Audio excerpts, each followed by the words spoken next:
مفتی خورشید اسعودی کے بیانات کے لیے مفتی صاحب کے آفیشیل چینل مفتی خورشید اسعودی کو سبسکرائب کریں۔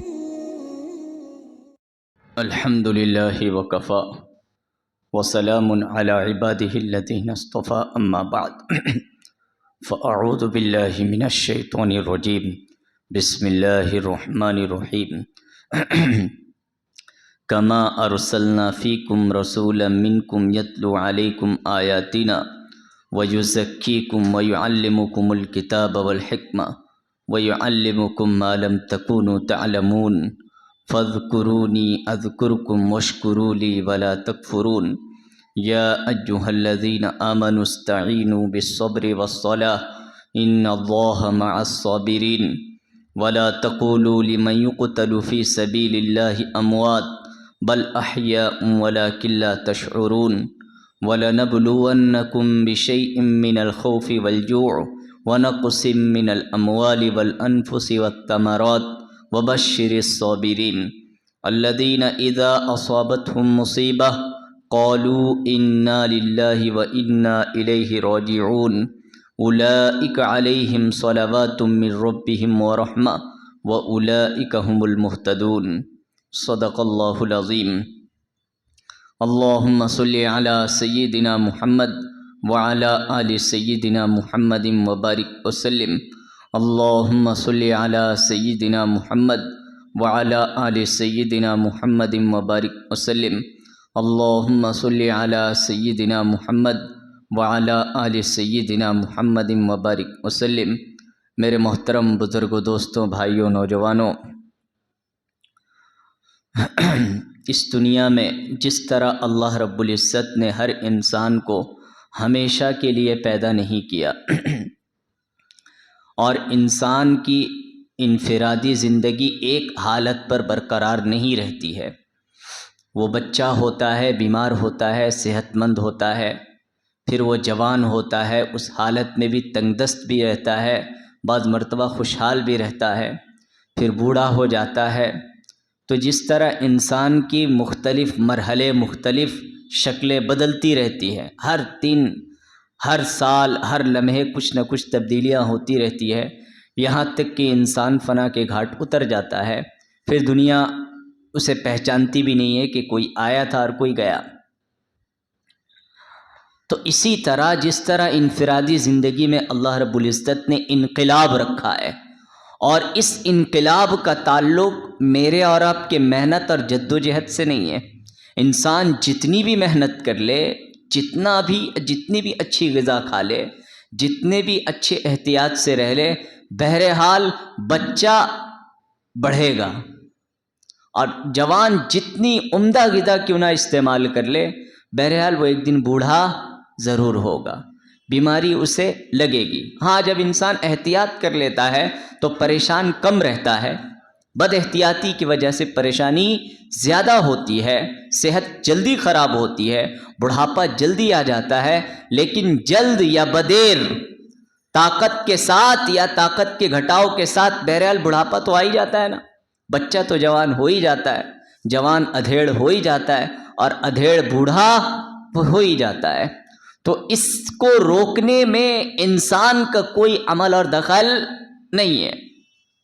اب اس مثال سے اب پوری قوموں کی زندگی کے تعلق سے بھی سوچ لیجئے کہ اللہ رب العزت نے اجتماعی جو زندگی ہمیں آپ کو نصیب فرمایا ہے، یہ زندگی بھی ہمیشہ یکساں، یعنی ہمیشہ برابر ایک طرح یہ زندگی نہیں رہتی۔ کبھی عروج، کبھی زوال، کبھی اتنے عروج پر کہ ان سے ٹکر لینے والا دنیا میں کوئی نہیں، اور کبھی اتنے زوال پر کہ آئے دن وہ لاش اٹھاتا ہے مگر اس کو پوچھنے والا کوئی نہیں۔ اور اللہ رب العزت نے ان مواقع پر اگر اس طرح کے حالات آ جائیں، جو یہ دنیا باوجود وسعت کے، یہ زمین باوجود وسعت کے مسلمانوں پر تنگ ہونے لگے یا ایمان والوں پر تنگ ہونے لگے، اللہ رب العزت نے اپنے کلام مجید میں وہاں بھی ہمیں تنہا نہیں چھوڑا۔ ایک سے دو مرتبہ، دو سے زائد مرتبے پر اللہ رب العزت نے بار بار ہمیں اور آپ کو تنبیہ کی کہ دیکھو کہ تم جو عروج کی حالت میں ہو ہمیشہ تم عروج میں نہیں رہو گے، اور اللہ رب العزت نے اس دنیا کو ہمیشہ کسی کے عروج کے لیے بنایا ہی نہیں ہے۔ طاقت ایک ہی قوم کو دے رکھے ہمیشہ کے لیے، اللہ نے ایسا نہیں بنایا ہے۔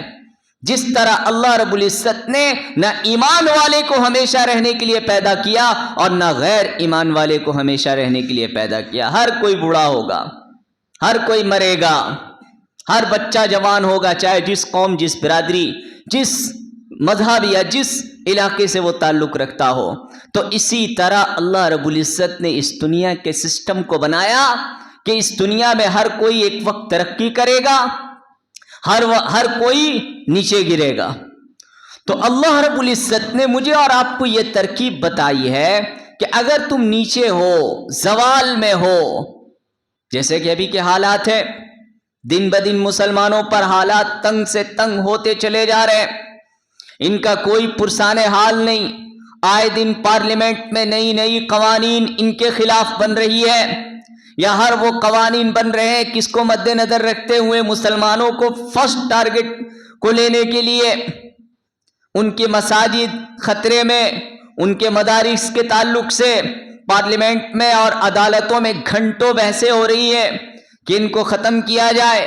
ہمارا اسلامی تشخص خطرے میں، ہماری اسلامی آئیڈینٹی خطرے میں، سب کچھ خطرے میں۔ اب ان جیسے مواقع اگر پیش آ جائے تو اللہ رب العزت نے ہمیں اور آپ کو اس کا کیا حکم دیا ہے؟ پہلے آیت سن لیجیے اللہ کی۔ اللہ فرما رہے وَلَنَبْلُوَنَّكُمْ بِشَيْءٍ مِّنَ الْخَوْفِ وَالْجُوعِ وَنَقْصٍ مِّنَ الْأَمْوَالِ وَالْأَنفُسِ وَالثَّمَرَاتِ، ہم ضرور تمہیں آزمائیں گے۔ یہ اللہ نے کہہ دیا ہے۔ جب اللہ نے کہہ دیا تو اس کا تعلق یہ تو ہو کر رہے گا۔ جس طرح جوان چاہے جتنا زیادہ وہ کھا لے، جتنی وہ ایکسرسائز اور جم کر لے، لیکن بوڑھا ہو کر رہے گا۔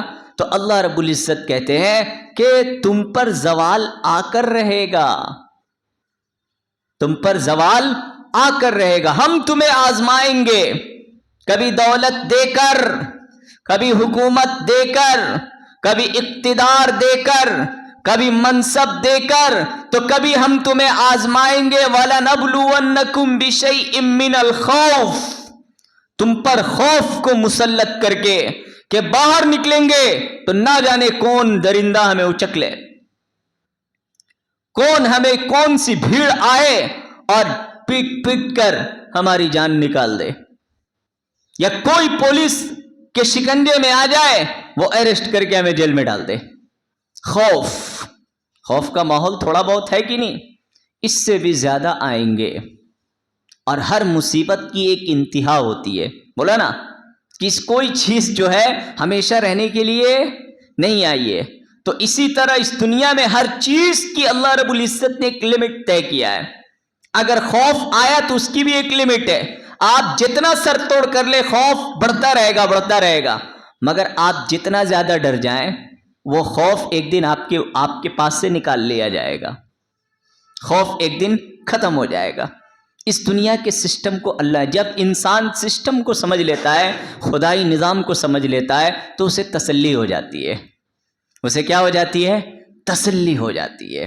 ہاں، یہ چیز ہے، یہ چیز ہے۔ ایک انسان ایک راستے میں جا رہا ہے، اس کو پتا ہے کہ راستے کے دونوں جانب کانٹے ہیں، بیچ میں بڑے بڑے گڑھے ہیں، تو انسان احتیاط کر کے جاتا ہے اور اس کو جانے میں ڈر نہیں لگتا ہے، پورا چیزیں احتیاط کر لیتا ہے۔ لیکن اگر اس کو معلوم نہیں ہے کہ اس راستہ پر خطر ہے، کانٹوں والا ہے، گڑھوں والا ہے، یا درندوں والا راستہ ہے، تو پھر اس راستے میں نیا مسافر، انجان آدمی جا کر پھنس جاتا ہے، حیران اور ہکا بکا رہ جاتا ہے۔ لیکن جو جانتا ہے اس کے لیے مسئلہ نہیں۔ اللہ رب العزت نے اپنے کلام مجید میں عزیزان ملت مجھے اور آپ کو بتا دیا کہ اس طرح کے حالات تم پر آئیں گے۔ وَلَنَبْلُوَنَّكُمْ بِشَيْءٍ مِّنَ الْخَوْفِ وَالْجُوعِ، بھوک سے ہم تم کو آزمائیں گے، 3 دن گزر جائے گا، ایک آک لقمہ ہی تمہیں ملے گا. یا تمہارے سامنے کتنے لوگ ایسے ہوں گے جن کو صحیح غذا نہ ملنے پر وہ اپنے دم توڑ رہے ہوں گے. ہم تمہیں آزمائیں گے بھوک سے. سوشل بائیکاٹ، اکنامک بائیکاٹ کے اعلانات سن رہے نا، مسلمانوں سے خرید و فروخت نہیں کریں گے، سمجھ رہے؟ تو اس کے بنسبت کیا آئے گا؟ بھوک آئے گا. والجوع ونقص من الاموال، اور مالوں میں کمی. پہلے بہت کمائی ہوتا تھا، لیکن دن بدن مالوں میں کیا ہوتی جا رہی ہے؟ کمائی گھٹتی جا رہی ہے. پہلے کما کر بچا بھی لیتے تھے، اب تو کھانے کے لیے سیدھے پیسے نہیں آ رہے.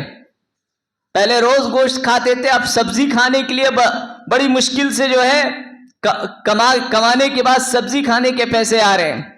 وَنَقْصٍ مِّنَ الْأَمْوَالِ وَالْأَنفُسِ، اور تمہاری جان، یعنی تمہارے مال میں بھی کمی ہوگا اور تمہارے جان میں بھی کمی ہوگا.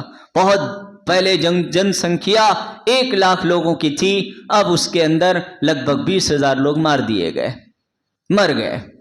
اس طرح کے حالات دن بدن دیکھ رہے ہیں نا.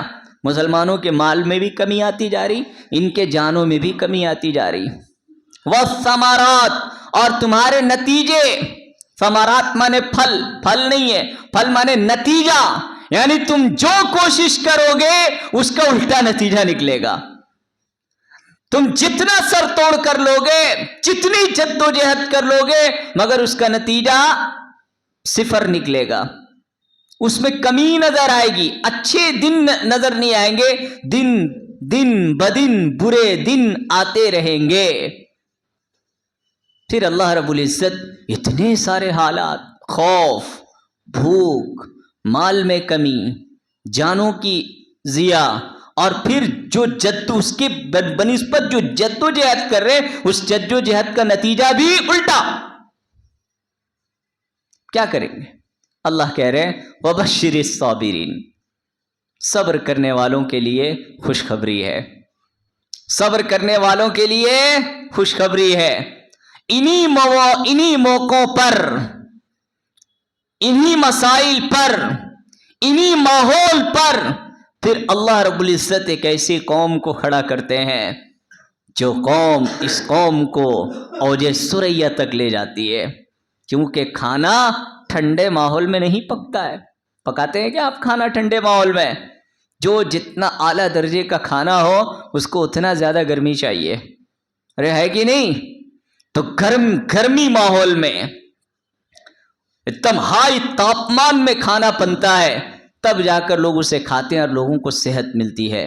تو قوم بھی جو ہے نا، یہ ٹھنڈے ماحول میں، امن کے ماحول میں اور خوشحالی کے ماحول میں، جی اس طرح کامیابی کے ماحول میں قوم پلتی بڑھتی نہیں ہے. قوم کے اندر اصلاح نہیں ہوتی ہے. جب ماحول اس کے برخلاف ہو جاتے ہیں تو پھر قوم میں اصلاح ہوتی ہے، پھر قوم میں اصلاح ہوتی ہے. ارے 3 وقت کھانے والا، شام کو چائے پینے والا، اپنے گدی میں بیٹھنے والا، اے سی کا استعمال کرنے والا، چمچماتی کاروں میں جانے والا، نرم بستروں میں سونے والوں سے اس دنیا میں قیادت نہیں ہوئی ہے. اس دنیا میں جد و جہد کرنے والے، آسمان کو اپنا زمین کو اپنا بستر اور آسمان کو اپنا چادر بنانے والوں کے لیے یہ دنیا اس کے قدموں میں آ کر گرتی ہے کچھ دن صبر کرنے کے بعد. وَبَشِّرِ الصَّابِرِينَ الَّذِينَ إِذَا أَصَابَتْهُمْ مُصِيبَةٌ قَالُوا إِنَّا لِلَّهِ وَإِنَّا إِلَيْهِ رَاجِعُونَ. یہ صبر کرنے والے پر جب بھی کوئی مصیبت آتی ہے تو وہ یہ کہتے ہیں ہم تو اللہ ہی کے لیے ہیں. یعنی جو گیا وہ اللہ کا تھا، اللہ نے لے لیا. وَإِنَّا إِلَيْهِ رَاجِعُونَ، جو گیا تو گیا، ہم بھی تو وہی لوٹنے والے ہیں. کون سے ترقی کر کے ہم ہمیشہ حکومت حاصل کر کے ہم ہمیشہ رہیں گے؟ ہم بھی تو جائیں گے، ہم بھی تو مریں گے، ہم بھی تو اللہ کی طرف لوٹیں گے. اولئک علیہم صلوات من ربہم ورحمہ واولئک هم المہتدون. اللہ فرما رہے ہیں یہی وہ لوگ ہیں جن پر اللہ کی رحمت، اللہ کی طرف سے دعائیں ہیں، اللہ کی طرف سے رحمتیں ہیں. من ربہم ورحمہ واولئک ھم المہتدون، اور یہی لوگ سیدھے راستے کی طرف ہدایت یافتہ ہیں۔ یعنی اللہ انہی کو سیدھا راستہ دکھاتا ہے کہ پھر اس دنیا میں عروج میں آنے کا، اس دنیا میں آگے بڑھنے کا راستہ اور طریقہ کیا ہے۔ میرے عزیزان ملت، میں یہ بات آپ سے عرض کر رہا ہوں ان مایوسی کو ختم کرنے کے لیے۔ چلو آج بیان سن کر یہ بات علم میں آ گئی کہ اس کا تعلق نیچرل سے ہے، ہم ہاتھ میں ہاتھ دھر کر بیٹھ جائیں؟ نہیں، ہاتھ میں ہاتھ دھر کر بیٹھنے کا سمے نہیں ہے۔ یہ سمے ہے عزیزان ملت، اپنے اندر جو بیماریاں ہیں اس ایک ایک بیماری کو علاج کرنے کا سمے ہے۔ ایک ایک بیماری کے علاج کرنے کا سمے ہے کہ میرے اندر کیا بیماری ہے۔ میرے اندر اللہ کی نافرمانی کی بیماری ہے، اللہ کے رسول کی نافرمانی کی بیماری ہے، میرے اندر فضول خرچی کی بیماری ہے، میرے اندر نماز میں سستی کاہلی کرنے کی بیماری ہے، میرے اندر اپنے قوم کے مسائل میں دلچسپی نہ لینے کی بیماری ہے، میرے اندر اپنے قوم کے تعلق سے اپنے قوم کو میں صلاح و فلاح کے کام نہ کرنے کی بیماری ہے۔ ان بیماریوں کو دور کیا جاتا ہے اس میں، اور یہ بیماری کا پتہ تب چلتا ہے جب حالات ہم پر آتے ہیں۔ تو یہ اپنے بیماریوں کے علاج کا وقت ہے عزیزان ملت، اپنی بیماریوں کا علاج کیجئے۔ جب بیمار ہو جاتا ہے اور وہ بستر میں پڑ جاتا ہے، لیکن اس کی بیماری کا پتہ لگ جاتا ہے اور اس کی زندگی میں کیا ہے پتہ لگ جاتا ہے اور اس کا صحیح علاج ہونے لگتا ہے، تو پھر ایک دن وہ صحت یاب ہو جاتا ہے، بلکہ پہلے سے اچھے کنڈیشن میں وہ آ جاتا ہے۔ ارے آتا ہے کہ نہیں؟ کتنے بیمار ایسے ہیں جن کو آپ کیا سوچتے ہوں گے یہ مر جائیں گے، لیکن آج وہ آپ کے ساتھ چل پھر رہے، آج وہ آپ کے ساتھ اچھے ہیں۔ تو یہ بیماری کو پہچاننے کا وقت ہے کہ ہمارے اندر کیا بیماری ہے، ہمارے اندر کیا۔ اور بیمار قوم کو اللہ رب العزت ان کے ہاتھوں میں حکومت نہیں دیتا۔ آپ کیا گمان کر رہے ہیں؟ فی الوقت اگر مسلمانوں کے ہاتھوں میں حکومت آ جائے، حکومت تو ہے ہی ہے، 57 ممالک ہیں ہمارے پاس، کتنے؟ سیکنڈ لارجسٹ آج بھی ہمارے پاس جو ہے، جو ملک ہمارے ہاتھوں میں وہ ہمارے ہاتھوں میں، لیکن جتنی بے عزتی، جتنا ذلیل پوری دنیا میں اجتماعی طور پر، پوری دنیا میں اجتماعی طور پر جتنی ذلیل فی الوقت ہم ہیں، اتنی ذلت شاید اس سے پہلے جب سے اسلام کا عروج ہوا ہے، جب سے نبی علیہ السلام مدینہ گئے، جب سے بدر کا واقعہ پیش آیا، تب سے لے کر آج تک اتنی اجتماعی ذلت میرے تجزیے کے موافق نہیں ہوئی ہے۔ کیا ہے؟ حکومت سے کچھ نہیں ہوتا عزیزان ملت، جی فوجوں سے کچھ نہیں ہوتا ہے، آپ کے سدھرنے سے، آپ کے اصلاح سے اس کی ابتدا ہوتی ہے۔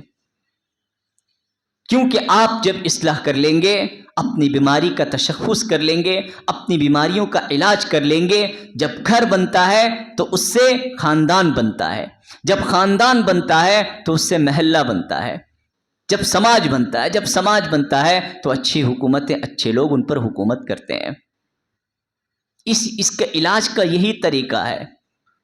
اللہ رب العزت نے ہمیں اور آپ کو اس بات کا حکم فرمایا ہے کہ وَبَشِّرِ الصَّابِرِينَ، صبر کرنے والا۔ صبر کا مطلب دو مطلب ہے۔ صبر کا مطلب کسی کے وقت میں مصیبت ہمارے سر پر آ جائے تو ہم صبر کریں، اور صبر کا ایک مطلب یہ ہے کہ آپ جس مشن میں ہیں، آپ جو اسلام کو اپنائے ہوئے ہیں، اللہ اس کے رسول کا ایمان جو آپ کے اندر ہے، اس پر ڈٹے رہنا۔ مسئلہ تو اسی کا ہے، وَمَا نَقَمُوا مِنْهُمْ إِلَّا أَن يُؤْمِنُوا بِاللَّهِ الْعَزِيزِ الْحَمِيدِ۔ دنیا والوں کے سامنے ہم کسی قسم کا جرم ہمارے پاس نہیں ہے۔ ہمارا سب سے بڑا جرم اس دنیا میں یہ ہے کہ ہم نے ایک اللہ جو غالب ہے، جو تعریف کے لائق ہے، ہم نے اس پر ایمان لا لیا ہے۔ یہی تو ہمارا جرم ہے دنیا والوں کے سامنے، اور کوئی جرم نہیں ہے۔ اور کوئی اگر باقی اور سب اگر جرم ہے تو وہ جرم ہم سے زیادہ ان لوگوں میں ہے، یا وہ ہمارے برابر ہیں۔ ارے ہمارے لوگ تو چھوٹے موٹے گھوٹالے کرتے ہیں، چھوٹی موٹی چوری وری کرتے ہیں، پاکٹ مار لیا، یہاں چوری کر لیا، وہاں 10 روپے چوری کر لیا، وہاں 10,000 چوری کر لیا۔ وہ تو اتنے بڑے بڑے اجتماعی روزانہ گھوٹالے کر کر کے بھاگ رہے ہیں کہ پورے 1 کروڑ مسلمان بھی مل کر اتنی چوری نہیں کر سکتے، اتنے بڑے بڑے ہیں کہ نہیں؟ آئے دن اخباروں میں پڑھ رہے کہ نہیں، میڈیا میں پڑھ رہے کہ نہیں؟ تو ہم بڑے مجرم ہیں، وہ بڑے مجرم ہیں؟ بتائیے کون بڑا مجرم ہے؟ تو جرم مسلمانوں میں بھی ہے اور ہم سے زیادہ ان لوگوں میں ہے، مگر ہمارے میں کمی جو ہے، اصل ان کے نزدیک جو سب سے بڑا جرم ہے وہ میرا اور آپ کا ایمان ہے۔ تو اللہ فرما رہے ہیں وَبَشِّرِ الصَّابِرِينَ، ایمان پر ڈٹے رہنے والوں کے لیے بشارت ہے۔ ہر چیز کی ایک انتہا ہوتی ہے اور ہر شخص کا نکیل اللہ رب العزت کے ہاتھوں میں ہے، کس کو کب کسنا ہے اللہ بہتر جانتے ہیں۔ اسی لیے صبر سے کام لیجئے اور ہمت کو مت ہاریے اور امید کو برقرار رکھیے، اس لیے کہ امید پر دنیا قائم ہے اور نا امید تو کافر ہوتا ہے۔ ہمارے پاس نا امیدی کا کوئی سوال ہی نہیں ہے، کیونکہ ہمارے دونوں ہاتھ میں لڈو ہے۔ دنیا میں جیتے تو غازی، نہیں جیتے تو شہید۔ اور جو میں نے قرآن کی آیت تلاوت کی ہے، اس میں 2 لوگوں کا تذکرہ اللہ نے فرمایا، دنیا نہیں تو آخرت تو اس سے زیادہ ملے گا، اور دنیا میں جتنا زیادہ مسائل و مصائب میں رہے گا، آخرت میں وہ اتنا زیادہ سرخرو ہوگا۔ ہمارے ہاتھوں میں، دونوں ہاتھوں میں لڈو ہے، تو ہمیں مایوس ہونے کی ضرورت نہیں ہے۔ انہ لا یأس من روح اللہ الا القوم الکافرون، اللہ کی رحمت سے مایوس صرف کافر لوگ ہوتے ہیں، جن کے دل میں اللہ پر ایمان نہیں ہوتا، جن کے دل میں آخرت پر ایمان نہیں ہوتا ہے۔ ہم تو ایمان والے ہیں، تو لہذا صبر سے کام لیجئے، استقامت سے کام لیجئے۔ آپ اپنے بچوں کو دینی تعلیم کے لیے اب خود فکر کر لیجئے، کہیں ایسے احوال نہ آ جائیں کہ کوئی مولوی صاحب آپ کو نہ ملے، ایسے بھی حالات آ سکتے ہیں۔ تو آج سے آپ اسٹریٹجی بنا لیجئے کہ آپ اپنے بچوں کو دینی تعلیم خود سے دیں، ان کے لیے وقت کو فارغ کریں۔ اللہ مجھے اور آپ کو اس پر استقامت عطا فرمائے۔